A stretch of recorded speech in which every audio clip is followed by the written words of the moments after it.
right. So the card on the bottom of the deck is the Seer. Excuse me. The Seer card, it relates to kind of the High Priestess card in other decks. You see by the owl, this is someone who is very in tune with the mysteries of the night, who has good seeing, keen hearing, someone who understands the way the world works, the way the universe works. The Seer is essential to the heart of her clan, her tribe. Um, this is someone who understands intuitive states, understands the mysteries, very tied in with yin energy. Very, very interesting. We may come back to that in a little bit and see how that kind of ties in. But really, the seer is somebody whose intuition is right on. So for those of you that are trusting your instincts, that seems to be the thing to do right now. We're starting here with our Three of Wands, which is fulfillment. For some of you, you may have been experiencing health issues, and this indicates that you're kind of at the end of that. This also is that we're waiting for our ships to come in. So for some of you, you may be struggling with a health issue, but it will get better. It will get better. We have the Page of Cups down here, the Kingfisher. I think Page of Cups came up in a Scorpio reading too. So for some of you Capricorns, you could be getting involved with a Scorpio, not necessarily. Although the Page of Cups can indicate a Cancer, Scorpio, or Pisces because it is our water sign. Kingfisher, someone who can dive into their emotional life and find nutrients there. Essentially somebody who's really good at finding meaning and significance in their emotional life. Wands is fire, so there is that passionate element with it.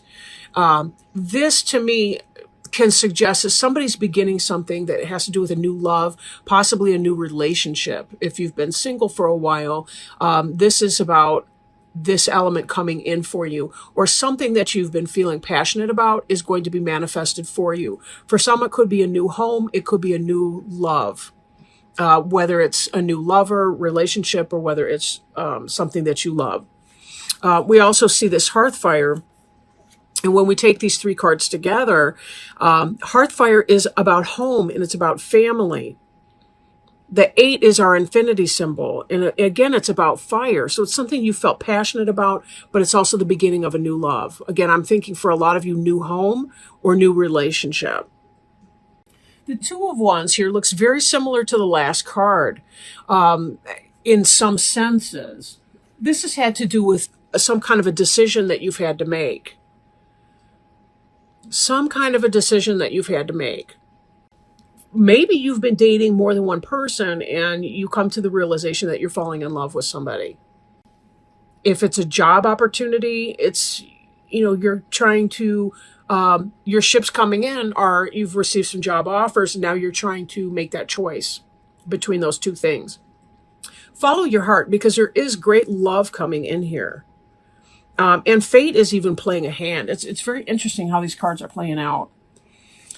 At the center of your reading, we have Ace of Cups, the waters of life. Note that there's a swan image on here. Swans mate for life. This moon figure ties back with our seer.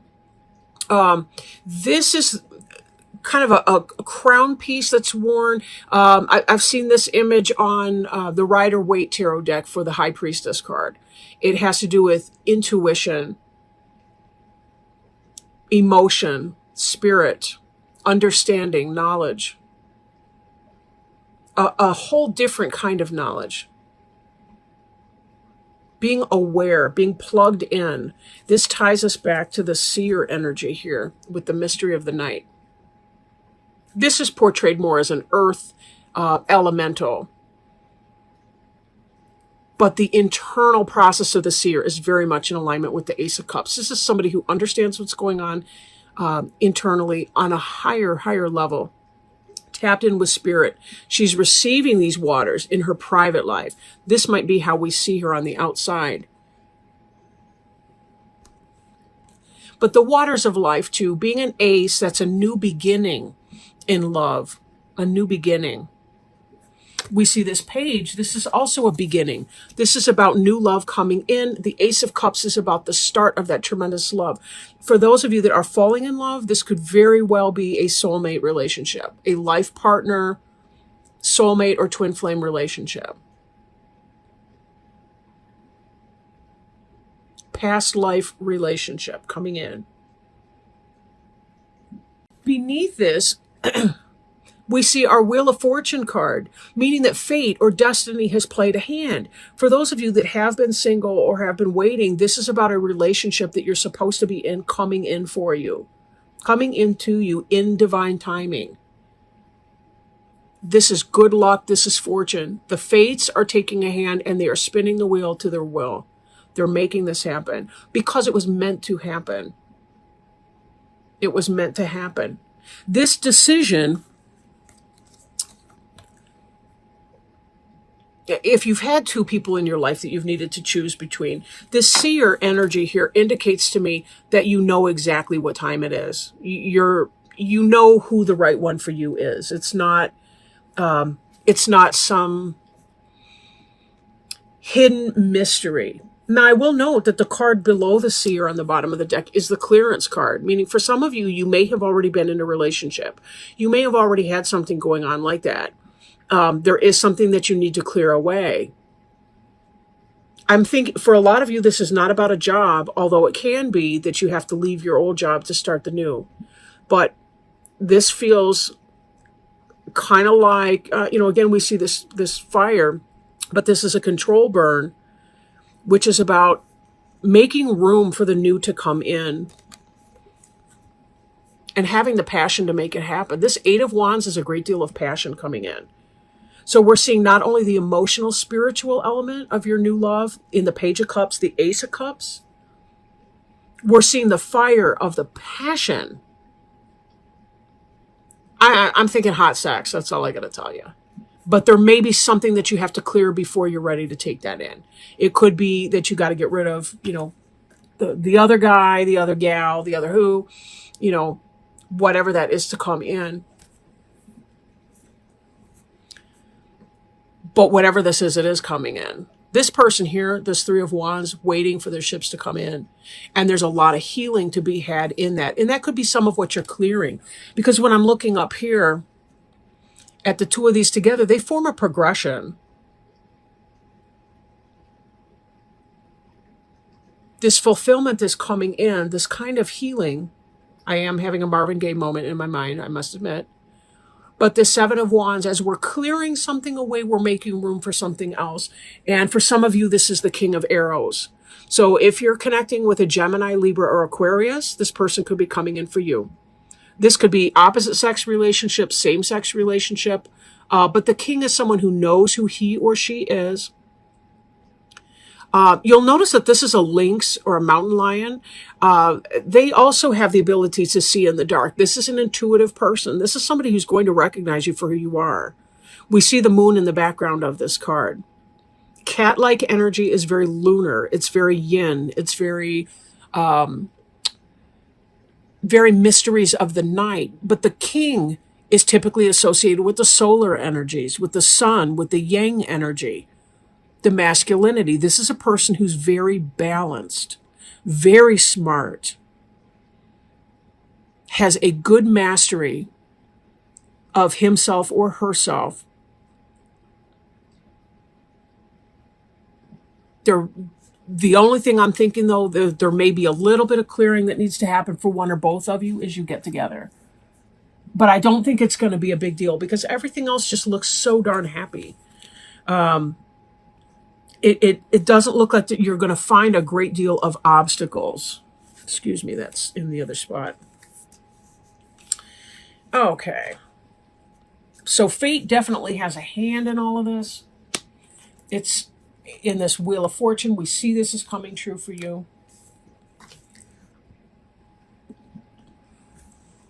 This Three of Arrows jealousy can be the third party situation I was kind of alluding to. But for some of you, you've got somebody who may not be a very serious presence in your life, may not be somebody that's that big of a deal, but you do need to clear that person out. For some of you, it could be that Gemini, Libra, or Aquarius person, that King of Arrows, that you are clearing out. And the basis for your situation would be this shaman. Some of you may be having to choose between the shaman that's coming in or the King of Arrows person.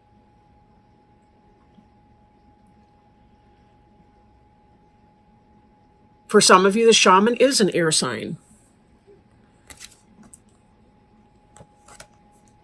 But either the person that's coming in has somebody that they need to let go of.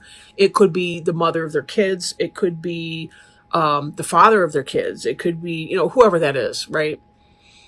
But there is going to be some type of adjustment in that. But this is something that is meant to be.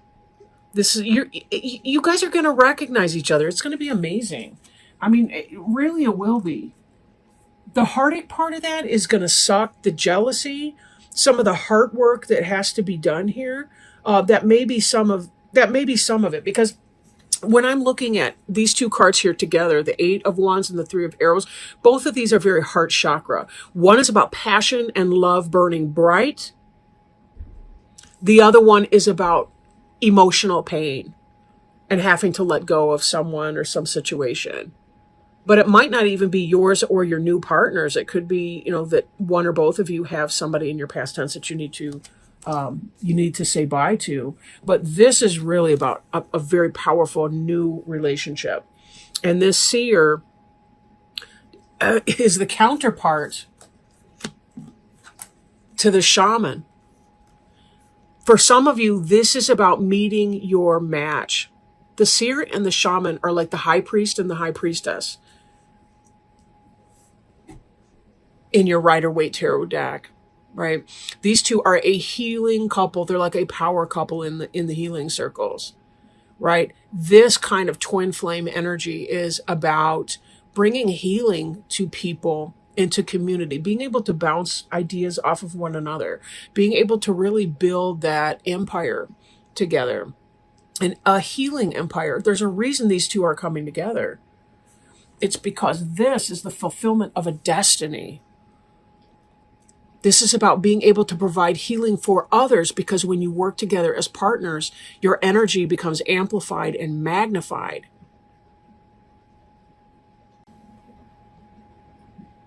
You learn from one another. You teach one another. And your powers for healing are that much greater. This is something that the universe needs for the universe to heal. And for the people within that. So this is not just some idle, bump in the night thing. There still will be, some of us still have karmic relationship attachments. We may have other kinds of relationships that we need to go or grow from the experience of having learned through that. But this is necessary on a whole different level. Now, as you're going through any of your clearing and trying to sweep away any of the jealousy that may be occurring, and trying to remove that, of course, there's a better way, and there's a right way and a wrong way, I want to say, but a better way and a lesser way. That might be the best way to describe that. For being able to clear what you need to do. If you do have kids involved, for some of you, if you are facing some kind of divorce situation or what have you, it may be the case that you see a marriage counselor just so that you can have a smooth divorce. That's a possibility too. Marriage counseling is whatever you want to make it. It does not have to be about staying together. Sometimes it's about, acting in the best interest of the kids involved, or trying to get smoothly through some of the paperwork and the financial settlements that can occur. And sometimes marriage counseling is a supportive role in that. So something to consider. But this all is such a beautiful reading. Let me do one more card.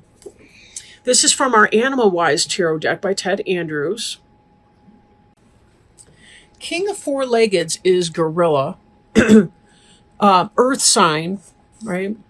The powerful gorilla, the keynotes are strength, nobility, and generosity. The powerful gorilla is the largest of the apes, with broad chests, a muscular neck, and strong hands and feet. Though often described as savage beasts, gorillas are very peaceful and gentle creatures of great nobility, frequently demonstrated by their behaviors towards each other within a community. Although chimpanzees are often recognized as the most intelligent members of the ape family, gorillas are at least as intelligent.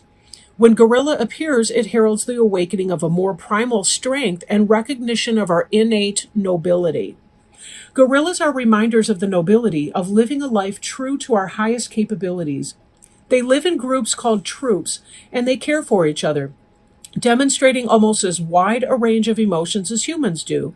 They demonstrate affection, mourn, protect, and care for each other, all noble qualities humans do not always express as well. When gorilla appears, it is a confirmation that our industry, our endeavors, is solid and steady. They walk upon all fours, and adults seldom climb trees, suggesting the most spiritual act is staying grounded and handling our responsibilities. Gorilla can also indicate the appearance of someone, usually a man, who is humble but gifted and who will help us in our endeavors. The individual is usually someone who has achieved a certain status and position but is not overcome by his position in life. When gorilla appears, it is a reminder that our own strengths, our inner strength and nobility, are about to be recognized. The idea of nice guys finish last does not hold true here. Gorilla reminds us of the nobility of proper living for one's family and community and indicates we are about to be recognized and honored for that. Some questions to ask if we're feeling out of balance in our life. Are we being overly aggressive? Are we trying to assert an authority we do not have? Is someone else? Are we fulfilling our responsibility to the family or community? Are we looking out only for our own needs? Are we being selfish and bullying? So when we look at the ideas of not having a nice guys finish last mentality, but having inner strength, right? Being humble and gifted and helping us, right? Someone who's achieved a certain status and position but has not been overcome from it. This is what I was feeling when we were going through the information about the King of Arrows, the links. Kind of having some, a good balance between masculine and feminine energies, like nurturance, but yet protection at the same time. Having a ability to see well in the darkness, but also having associations with the sun as well. Some of these type of energies, that you're coming forward with. This seer shaman mix is really about having two people who are well-rounded in and of themselves coming together into a partnership that's even bigger and more expansive than the two of them as individuals, right? Kind of this idea that the sum is more than the parts. Very positive energy, very positive. You guys have a lot to look forward to coming up here in the next couple weeks.